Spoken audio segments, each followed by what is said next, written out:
আমাদের কাছে অনেক মানুষ জানতে চায় যে যারা পানিতে ডুবে মারা গেল তারা কি শহীদ হবে, যারা ধ্বংসস্তূপের নিচে পড়ে মারা গেল তারা কি শহীদ হবে, যারা পেটের পীড়ায় মারা গেল তারা কি শহীদ হবে?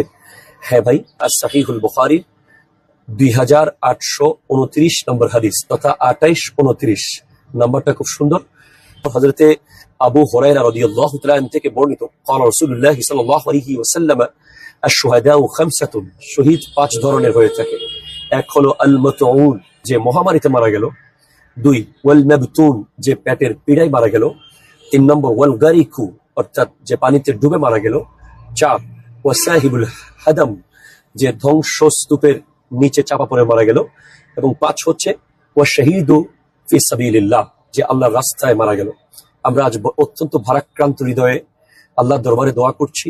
গতকাল বাংলাদেশের দৌলতদিয়ায় যে বাসটি পানিতে পড়ে ডুবে গেল রাজবাড়ির দৌলতদিয়া ঘাটে, সেই বাসের যাত্রী এখনো পর্যন্ত যারা পানি থেকে মৃত লাশ হিসেবে উঠেছে, আল্লাহ তাদের সকলকে শহীদ হিসেবে কবুল করুক এবং আমাদেরকে আরো অনেক বেশি সচেতন, অনেক বেশি মনোযোগী, অনেক বেশি দক্ষতার সাথে এই ঘাটগুলো হ্যান্ডেল করার তৌফিক দান করুক। আসসালামু আলাইকুম ওয়া রাহমাতুল্লাহি ওয়া বারাকাতুহু।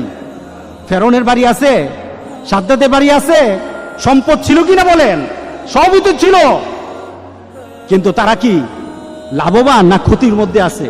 ক্ষতির মধ্যে আছে। আল্লাহু আকবার, আল্লাহু আকবার। ইল্লাল্লাযীনা আমানু, যারা ঈমানদার, আল্লাহ বলেন তার কোনো ক্ষতি হবে না। একটা মুমিন যদি চিন্তা করে